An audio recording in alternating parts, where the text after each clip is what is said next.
Hey, beloved. God bless you. God bless you. it's, it's good to be back. Oh, my goodness. I got COVID, had COVID. And last week I was so tired. I was clear, right? Tested myself the whole nine. But man, oh, man, oh, man. If I talked more than about 5 or 10 minutes, my chest would just start hurting and there was no energy. So, beloved, I missed you. I had some fresh information for you and I've had to go in and revamp stuff because some of the statistics have changed and all of that. Oh my goodness, it's been something else. But nevertheless, as always, welcome, welcome, welcome, welcome to the Man Cave. Down here in the Man Cave. So glad. I mean, I am really excited. I'm glad. I'm glad to be back to continue my pursuit of making you the smartest person in the room as it pertains to these topics. Boy, we're going to dive into some stuff tonight, but before I get there, I want to just make a request of you that you would like and subscribe to the Urban Apologetics channel on YouTube. You can also like and share on Jackie Jackson Facebook, but YouTube is the key. And it's Urban Apologetics channel, not the. So please do that. And the reason I put the not Twitter, but the TikTok up there is because I've been loading fresh videos and on TikTok you get shorts. So I want you to have an opportunity to take a look at those, to kind of get some hit it and get it. Sometimes with those shorts, though, people are, how can I put it? Getting bits and pieces of information instead of the whole thing. Kind of tonight, there's some short pieces I'm going to go over instead of giving you the whole thing.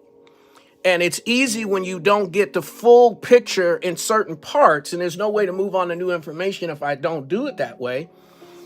But people will ask questions sometimes about things that I did cover.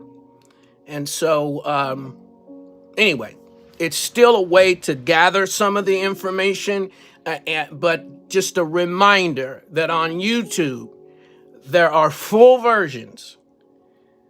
And I'm excited. I want you to be able to catch those and,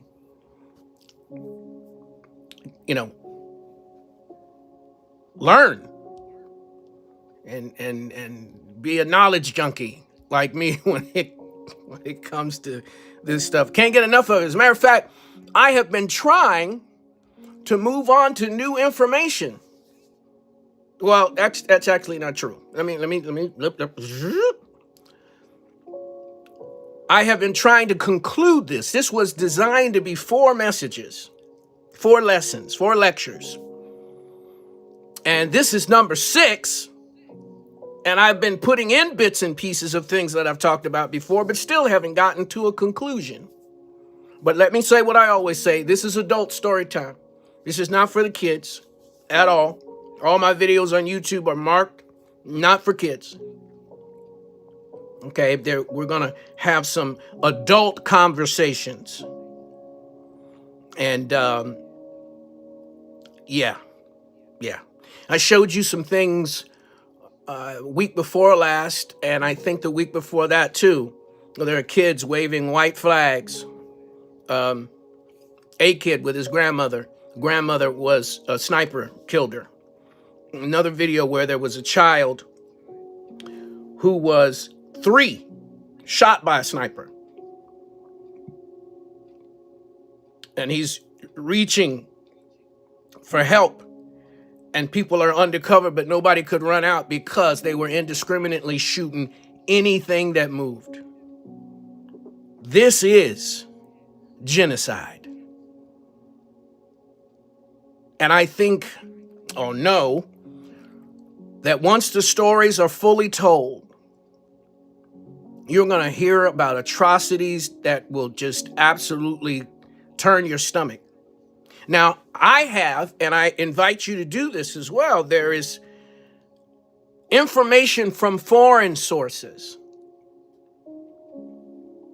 And there are videos, verified information. Just because it's overseas doesn't mean, that it's not right, that it's not true.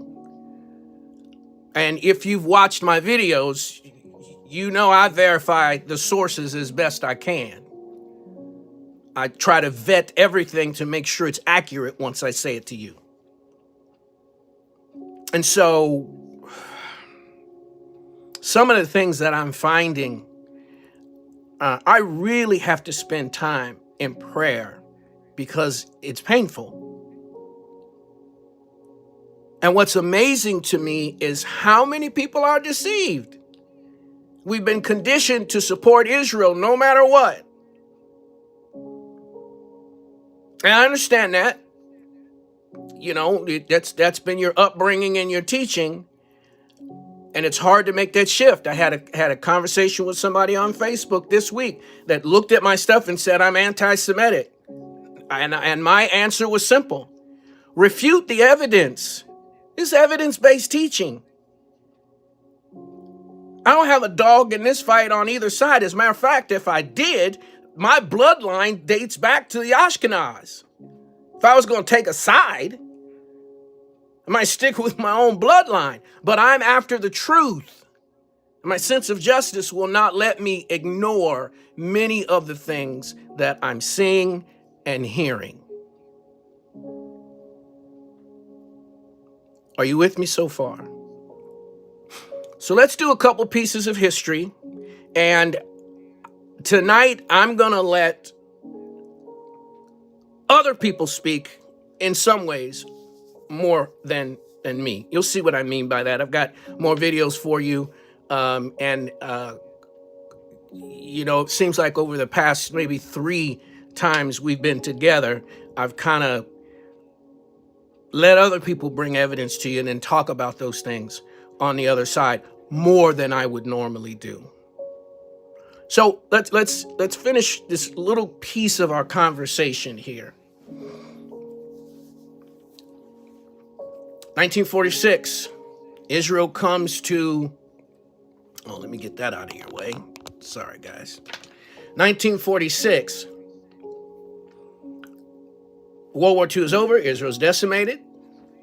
The Jews, the Ashkenazi in Europe, there's nothing there in many places. So they're looking for a place to go. 1947, there's over 1 million refugees. They make an attempt to come to Jerusalem. Britain tells them they can't come.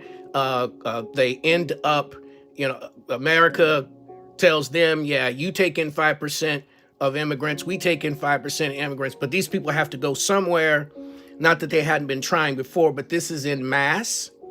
And so they end up there. And in 1948, as you see there on the left, they have what's called the Nakba. And they go in, and we'll talk a little bit more about this in just a second. The video is actually going to bring some of this out. They took over Jerusalem, pushed these people out of their homes and their businesses, 750,000 of them. And there were many murderous atrocities that were committed at that time. It amazes me that this is right after the Holocaust, right after Hitler did all of his ugly, atrocities. But then these people can turn around and do the same thing to somebody else, telling the world that nobody was actually living in Jerusalem at that time. All kinds of lies. And have continued in the apartheid system that they've set up. You see there, the plan of partition is on the right, and they move these people out. If you have a loop around your city, everybody that was within, a circle freeway like 275 in Cincinnati area, everybody within that had to get out. And we're after that under guard and all of that. So that's 1948. In 1967, there's the 6-Day War. And Israel takes even more territory. Let's watch this video. We'll talk on the other side because we're going to talk about what the result of that was. Do you believe that Hamas is a terrorist organization? You know, you describe a fascinating version of history, except the problem is none of it is true. Let me tell you a story. On the 5th day... Wait, so can I just go back to my question? I heard your question. Hold on. Let me put the context. On the 5th day of the 1967 war, my father, who was in uniform at the time, he was one of the generals of the IDF, one of the planners and the executors of the 1967 war. He stood up and he offered the very first meeting of the Israeli High Command. He stood up and he talked about the possibility of what we know today as the two-state solution. He said, now we are strong, we are mighty, we are here to stay. We have a state on the vast majority of the land, but we do need to compromise, and we do need to take into account the fact that there's another nation living here. And so he proposed what we know today as the two-state solution, and that was really the beginning of this movement of Zionist Israelis, many of whom used to hold important positions, like my father and others, to promote this idea of a two-state solution, where the West Bank and the Gaza Strip and East Jerusalem would become a Palestinian state, and the Palestinian citizens of Israel would receive, their fair, equal rights. As he was saying these words, as he was already saying these words, Israeli bulldozers were destroying Palestinian towns, destroying Palestinian neighborhoods in East Jerusalem, and Israel was building massive settlements in East Jerusalem and the West Bank, as he was saying these words. Now, he retired from, his other general friends, Yitzhak Rabin and others who were his comrades in arms, took him aside and said, what are you talking about? Why would we even think of allowing the Arabs, they didn't say Palestinians then, the Arabs to establish some kind of an entity in those lands that are ours historically? These are ours. I mean, Zionists believe that all of Palestine is theirs. Why in the world would we do anything to give them any kind of rights or give it back, as the saying goes? And from that moment on until today, there has been a clear declared policy by the state of Israel, by consecutive governments, parties, to make sure that a Palestinian state, that the two-state solution would be an impossibility, and they succeeded. So, let me finish. And so from that moment on, because the 1967 war was not a separate occasion, it was another step, it was another chapter in the Zionist taking of Palestine. And so they finished the job, as they themselves said, that we finished the job of 1948, we took all of Palestine, now it's ours, and they built and continue to build, and they haven't stopped building for a moment since 1967, since they took those territories, built massively for Jews only in the West Bank and East Jerusalem. So the claim that somehow Israel was ever interested in a two-state solution is absurd. But my father and a small group of others, continued to pursue this and became pariahs because of that. Now, to somehow blame the Palestinians, so Israel de facto created a single state, albeit an apartheid state. The state of Israel is now, I will get to your question about Hamas. I didn't forget. I will get to your question about Hamas. The state of Israel created a single state, which they call Israel, which is, we know because Amnesty International told us in a report, is an apartheid state, but it is a state that includes all historic Palestine from the river to the sea.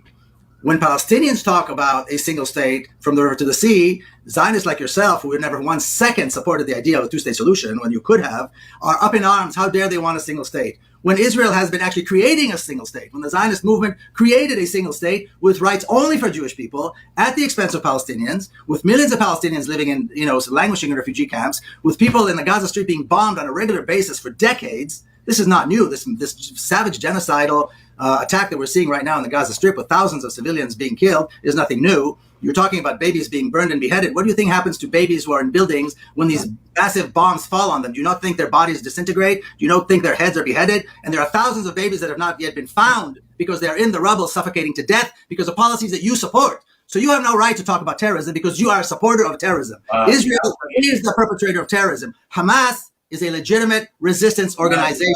Israel, Zionism, and people like yourself, who support this terrorism, you are the supporter of terrorism. You are funders of terrorism, which is even worse. You provide material support to the genocide, the ethnic cleansing, and an apartheid state. You are no worse than those who supported apartheid in South Africa and other even worse regimes who committed genocide against other people. So for you to sit there and question me and question Palestinians and blame the Palestinian terrorists is the worst type of racist hypocrisy, which is typical, by the way, of Brits like yourself. This is That is the truth. You have no right to question me. You have no right to doubt the rights of Palestinians. You have no right to call Hamas or any other Palestinian a terrorist because you are a supporter of terrorism. You are a supporter of racism and genocide. That is the truth. That is the truth. You could have had a two-state solution, but you refused to did everything possible to create a single state. But when Palestinians talk about a single state with equal rights, you are up in arms. Israel has created a single state, an apartheid state with no rights to Palestinians, and you're okay with that.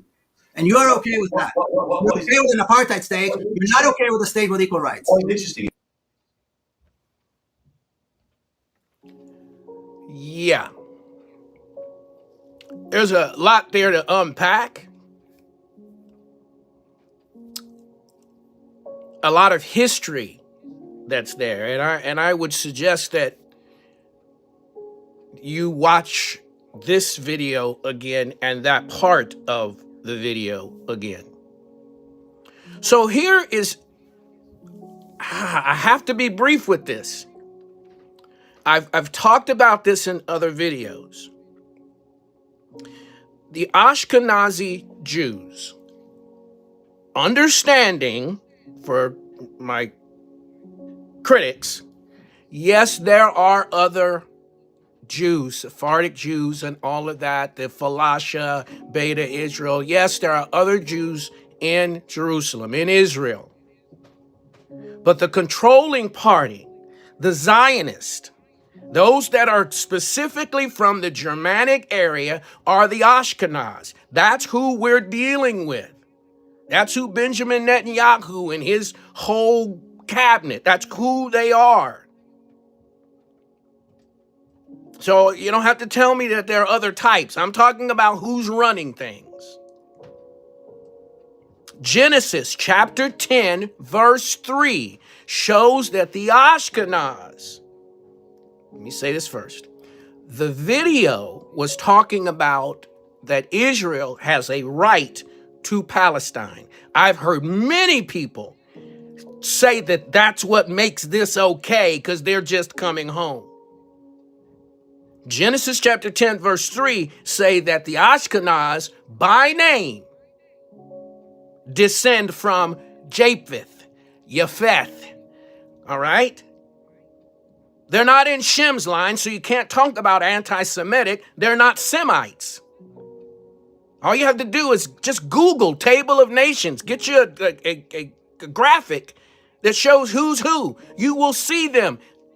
Japheth, Gomer, then Ashkenaz. They are the grandchildren of Japheth, Noah's son. They're not in any way connected to the tribe of Judah, to Judah. They weren't there in the Exodus. I think they left at Babylon, but it doesn't matter. All those stories that you've heard all these years, they were not there. Jeremiah chapter 51, verse 27 tells you where they were because they're mentioned again by name. It's one of the greatest lies that's ever been told, and it's not hard to find the truth. I just gave you scripture. Here's another little nugget that's come out. Johns Hopkins is reputable,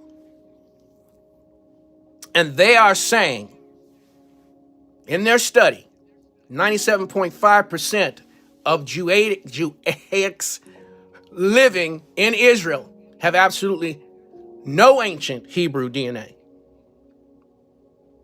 But the Palestinians do.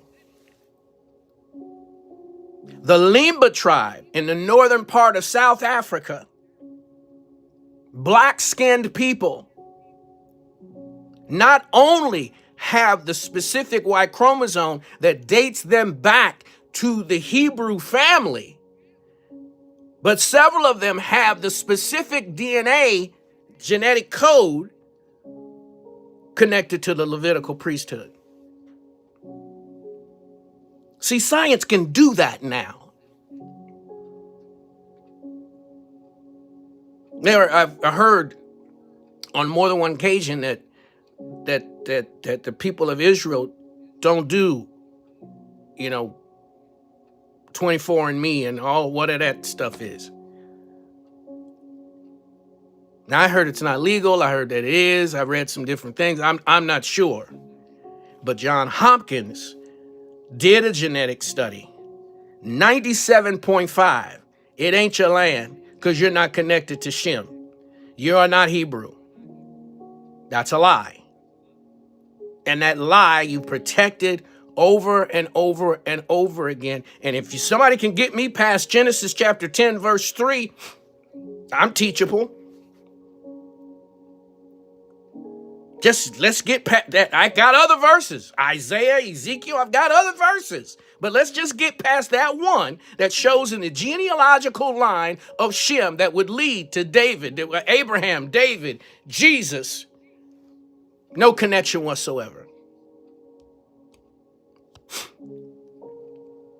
So what is this really all about? I've shared this before, so I got to go quick. The desire is to build the Ben Gurion Canal. David Ben Gurion was the first prime minister in 1948 in Israel. Ashkenaz, Zionist.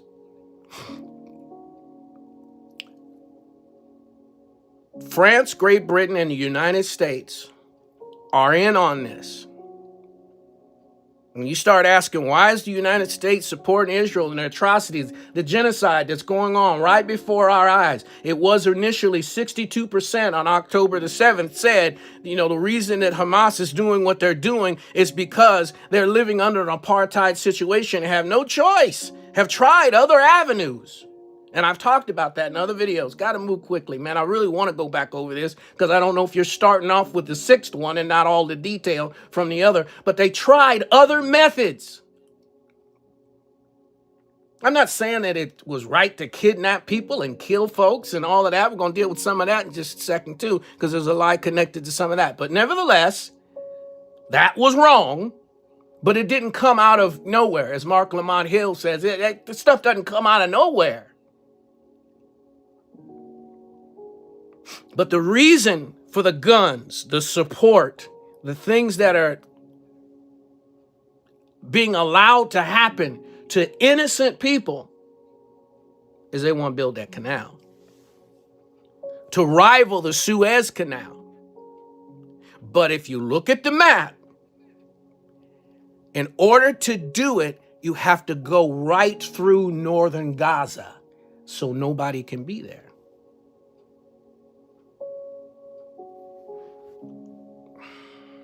It's sad.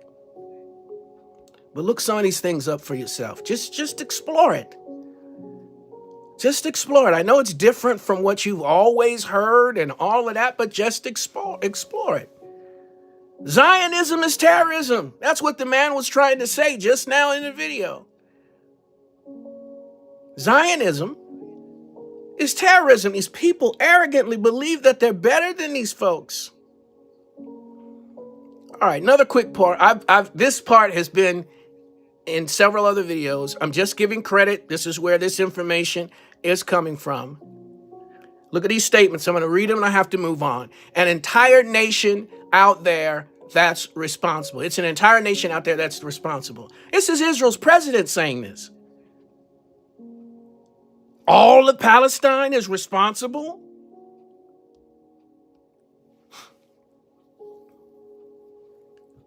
We all have one common goal, erasing the Gaza Strip from the face of the earth.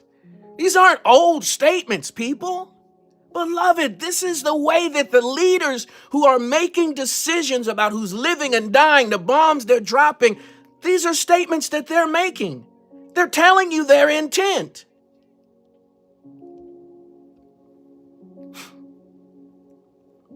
We are now actually rolling out the Gaza Nakba. Nakba means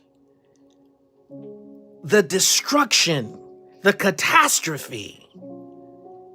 He is actually saying, we're doing this on purpose to get rid of all of them. I showed you a video a couple of weeks ago where one of the leaders was talking about the soldiers will all get homes in Gaza when this is all over. She's living in the West Bank, which is supposed to be Palestinian territory, but they keep taking land. And the way she talked about them as if they were like dogs. These are leaders saying this about these precious people.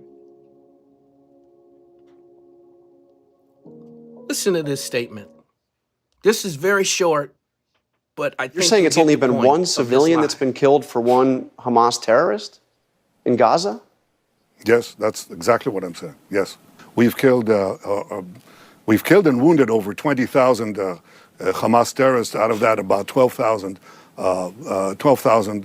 fighters, and we're doing everything we can to minimize civilian casualties and continue to do so. But one thing we're not going to do is we're not going to let Hamas emerge victorious. Wait a minute. You know, first of all, his numbers are wrong. I had to change this because I had 28,000. And now it's over 30,000 people that have been killed. I need you to understand something. Please hear me clearly.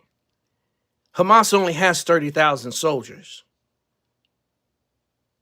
So the numbers don't match. I showed you a video in our last time together where there was strategic bombing of a hospital. In that particular case, and I have plenty of videos that show you the devastation of the carpet bombing, for lack of a better word, that has devastated whole areas, towns, schools, universities, all of that. Christian churches. But this was strategic. The area that they've all run to, making sure they don't have a hospital. This is genocide. There is not one story of these tunnels they say Hamas is in that they have found it under hospitals.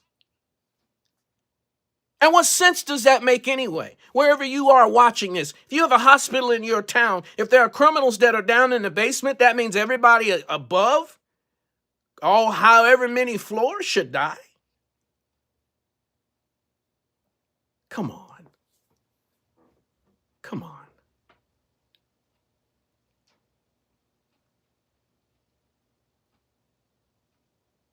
Let's watch this. We'll talk on the other side. On the 26th of January, the International Court of Justice ruled that there's a plausible risk of genocide in Gaza. It ordered Israel to stop killing civilians. Israel continued. So the legal obligations on EU member states are very clear. The Genocide Conventions require states to avoid complicity. The EU common position on arms exports bans exporting arms where there's a clear risk they'll be used to violate international law, and the UN has warned that such transfers must cease. Yet, France dissembles, hiding behind secrecy and Israeli assurances, while Germany has increased its exports tenfold last year, 90% since October 7th. Ireland doesn't even ask Butcher Biden what's coming through Shannon Airport from the US on the way to the Middle East. What sort of people are ye? In 1982, arch-conservative pro-Israelis Margaret Thatcher and Ronald Reagan stopped arms to Israel during a war. But in 2024, European Greens, Social Democrats and Liberals are arming a genocide. Shame on ye. International law and humanity requires lethal arms to Israel. Must stop now. Claire Daly, thank you. Okay, so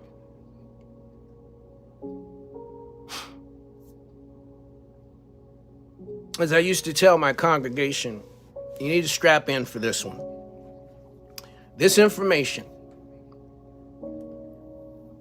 between the hammer and the anvil, I want you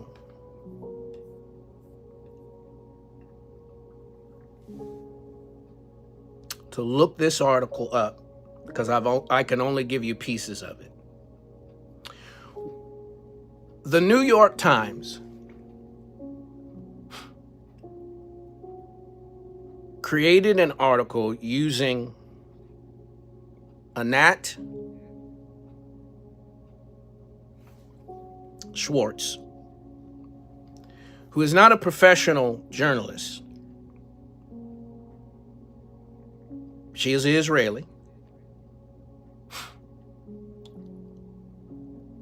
And, well, the research that was being done, the New York Times has been put on the hot seat because of what happened. Because they didn't vet their sources, just kind of blindly believed whatever they were being told. So what happened is there was this, what you've heard about sexual assault. So there was this statements that were made that created a lot of the anger and justification for Israel to go to war. And statements were made like violate any norm on the way to victory.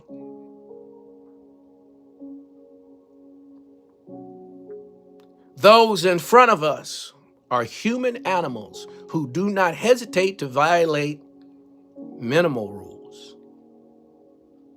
There were these stories about mass sexual assault. Babies being stabbed and thrown in garbage cans, a baby being cut out of a pregnant mother.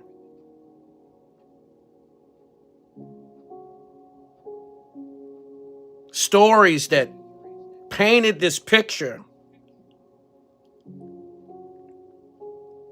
of the most egregious, inhuman atrocities.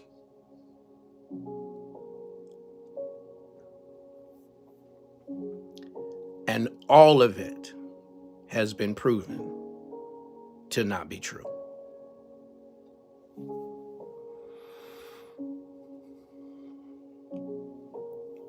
So as the investigation is going forward,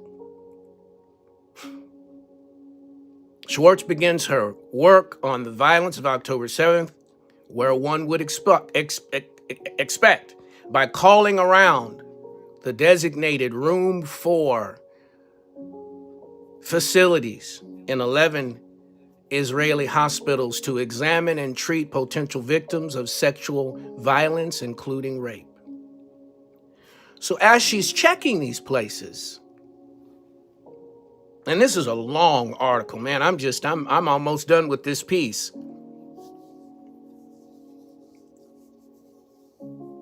The first thing that she discovers is that no matter where she checked, no complaint of sexual assault was received. She recalled in a podcast interview, I had a lot of interviews with which didn't lead anywhere. Like I would go to all kinds of psychiatric hospitals and sit in front of the staff. All of them are fully committed to the mission, and no one had met a victim of sexual assault. Now, there were stories from paramedics who the article says they don't have the information, the training to know. There were people that were actually there, and the timelines of what they said didn't work because they had some videos and other things like that from other people, and the opportunity for some woman to be gang raped wasn't there within that time frame. I mean, you have to read the article. You really do. Because I'm not able to give it justice. The point that I'm making is all of this was debunked. And some of the people, I mean, imagine the gall it takes to survive something like that and then tell these lies.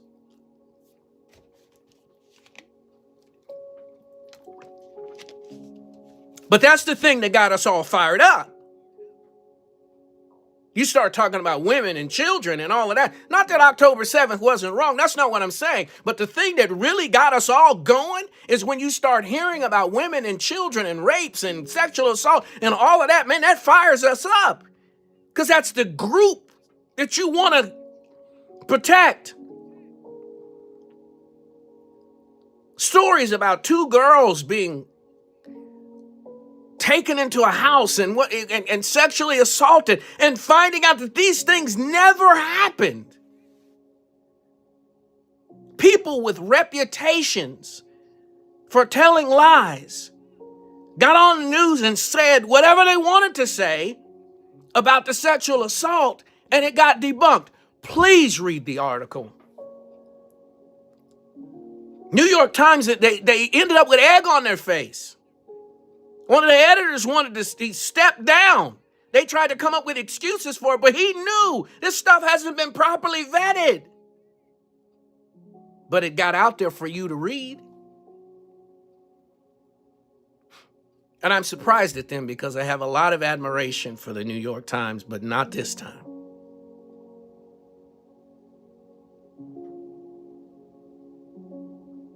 This is an awful situation.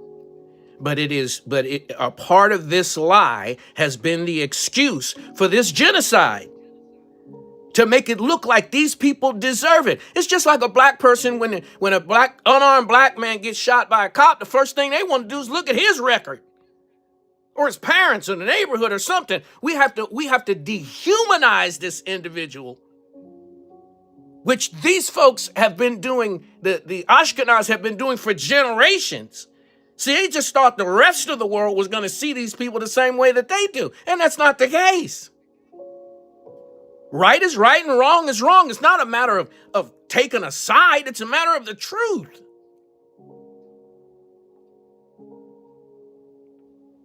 All right.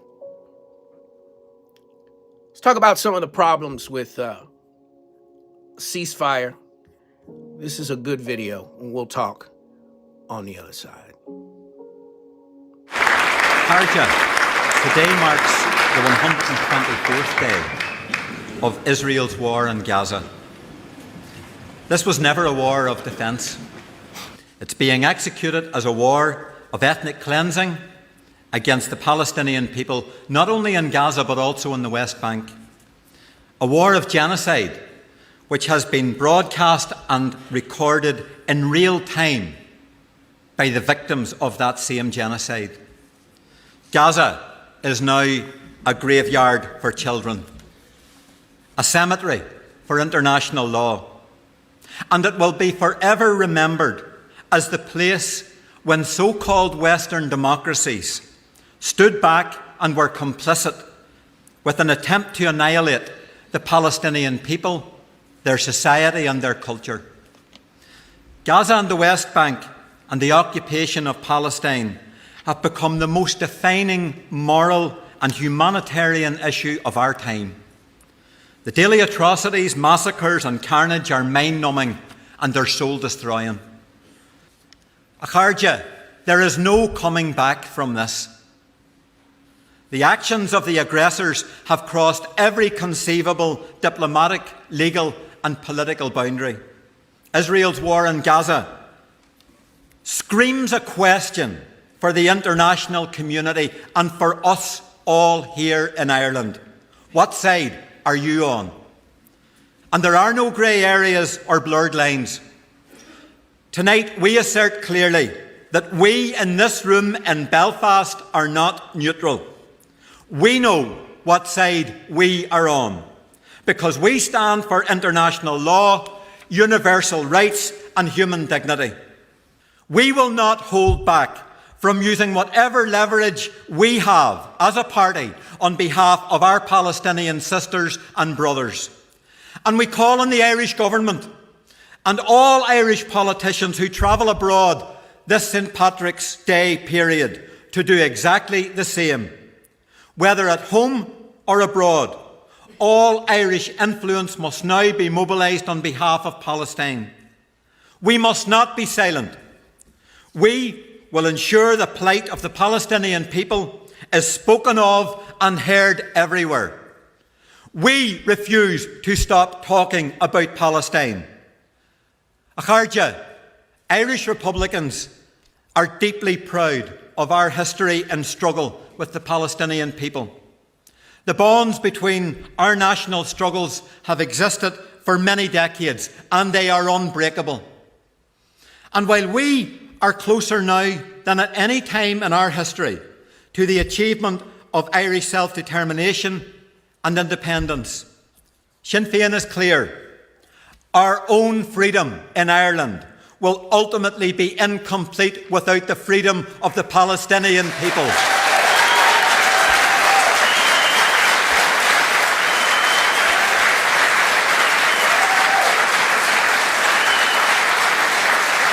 So, comrades and friends, let our message from here in Belfast speak loudly tonight to Ramallah and Jenin, to East Jerusalem and Hebron, to the children of Khan Yunis, Gaza City and in Rafah. Ireland sees you. We are with you forever, and we will never ever abandon you. Free Palestine.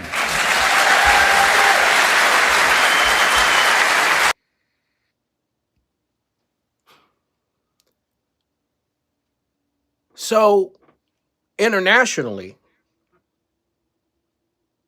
there are people that are speaking out, and not just Ireland. Several Arab countries and the Houthis and what's going on there, they're saying they'll stop as soon as Israel stops bombing. They're not trying to expand the war or anything like that. But as you see down there in the bottom left, Rafah, about 1.2 to 1.5 million, something like that, of the Palestinians have been pushed down in that corner.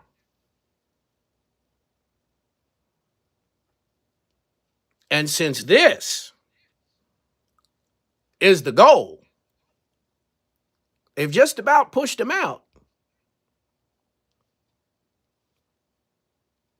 They can't go into Egypt. Egypt's not going to take them in. So what do you have to do? Have an excuse to annihilate them. Got a few videos for you. Each one of these are short, but we're going to finish Gaza, and it's not good. The United States vetoed for a third time the United Nations resolution that called for a permanent ceasefire and an unconditional release of all hostages. Out of 15 countries, we were the only no vote. This is hurting our moral standing. It is hurting our commitment to human rights. It is hurting our commitment to multilateralism and international institutions. What is even more shocking is the administration is getting ready to ship precision missiles to Netanyahu's right-wing government. This, while we're telling them don't attack Rafah, we're giving them the very missiles that they would launch at Rafah. We cannot have Netanyahu's extreme right-wing government defy the United States and continue to protect them at the United Nations and continue to ship them these precision military weapons. That is why I voted no on the $17 billion blank check to Netanyahu. That is why I am pleading with the administration to come out for a permanent ceasefire, a release of all hostages, and a just end to this brutal war. Yeah, let's keep it going. Claire Daly is coming back. The millions of Europeans who've marched in order to have the upholding of international law and human rights validated by having a ceasefire in Gaza, to hear a representative of the EU saying that your motivation in the Red Sea is because of an unacceptable violation of international law, when the crimes people are witnessing on their TVs are the likes of which we have never seen. And EU authorities have not only not done anything, but have been openly declaring that they are prepared to ignore the outcomings of the International Court of Justice.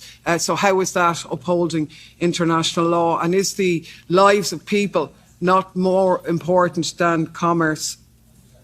I think as well there is a bit of a problem with talking about peace in Yemen when we have illegal acts being perpetrated by our so-called like-minded partners and 3 member states supporting them. And the EU has nothing to say about that. Clearly, you couldn't care less about peace in Yemen if you're standing by and seeing civilians being bombed in Yemeni cities who've had nothing got to do with this. So I suppose my questions are quite targeted. Do you accept the claim by the Yemenis that they are only targeting Israeli ships and those destined to part of the occupied Palestinian territories, and that they are doing that in order to exercise pressure on Israel, a pressure which the EU could have done economically, for example, by suspending the EU-Israel Association Agreement and taking other efforts? They also say that their actions will stop once humanitarian aid is allowed to get in and access the people of Palestine who desperately need it. Again, a situation upheld by international law. So would it not be more productive to engage in that diplomatically rather than using it as an excuse for more militarism in the area? Do you realise how there are ships and trucks waiting to bring in aid?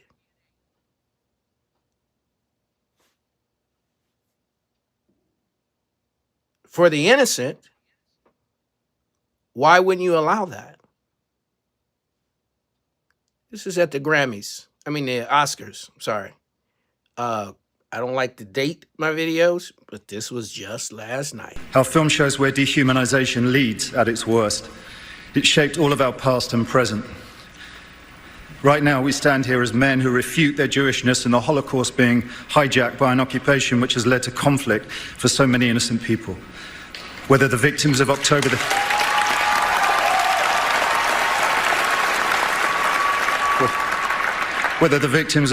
7th in Israel, or the ongoing attack on Gaza, all the victims of this dehumanization. How do we resist? And this that what is happening in Gaza is not supported by all Jews, and this is not the opinion of the Jewish religion. Unfortunately, all of this is taking place. Unfortunately, this bloodshed of masses of innocent men, women and children is going on today in Gaza, going on already for months. But we have to remember that this didn't start just a couple of months ago. This is unfortunately a continuation of the brutal, illegal and anti-Jewish occupation of Palestine, which is going on already for over 75 years. According to Judaism, all of this is forbidden. We are Jews in the United States of America, and we are required by our religion to be loyal to our country, and we are required by our religion to be peaceful with our neighbors. The same happened in Palestine prior to 100 years ago, before the 1920s, when Jewish people lived in peace in Palestine. All of this was destroyed. Guess why?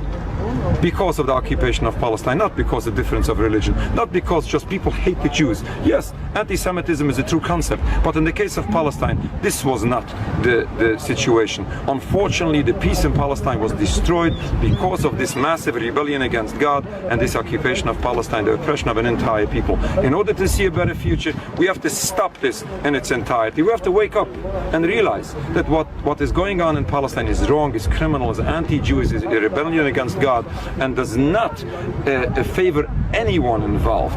Obviously, this is criminal and disastrous and Nakba, catastrophe for the Palestinian people. It is also a catastrophe for the Jewish people, because this is bringing a danger and a threat and so much hatred towards the Jewish people, just because of this illegal movement founded and supported by non-religious people, people who don't follow Judaism, and claim and misuse the Jewish religion to justify all these crimes. This is criminal, this is bad, this is catastrophic, and this has to stop for the sake of everyone.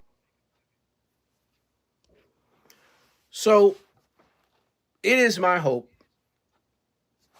that things will stop happening, that there will be a ceasefire, that there will be peace. And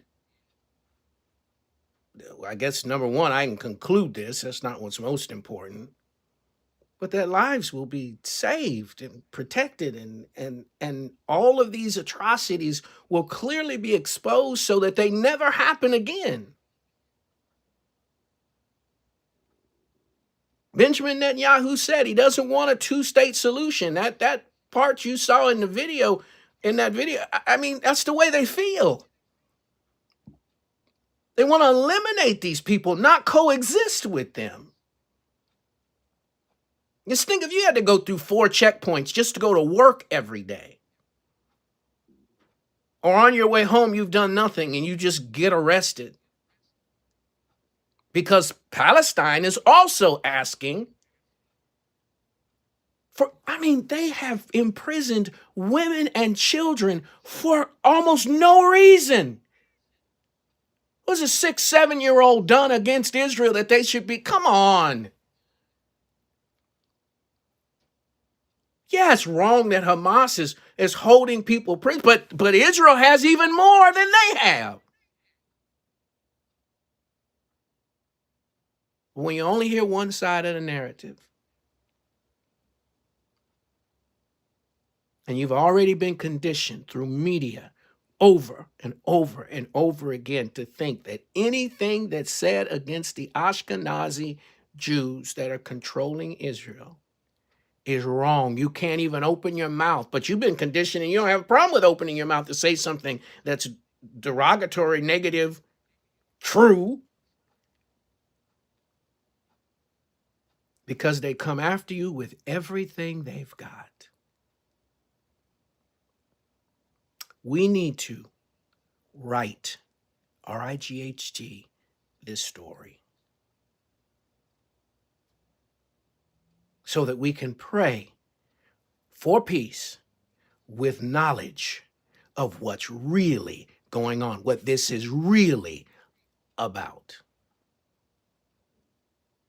Please watch this video again on YouTube, like and subscribe, and anywhere else that it shows up. Like, subscribe, and share. I'm Pastor Jackie Jackson. Thank you for your time tonight, beloved. We'll see you next time. Bye-bye.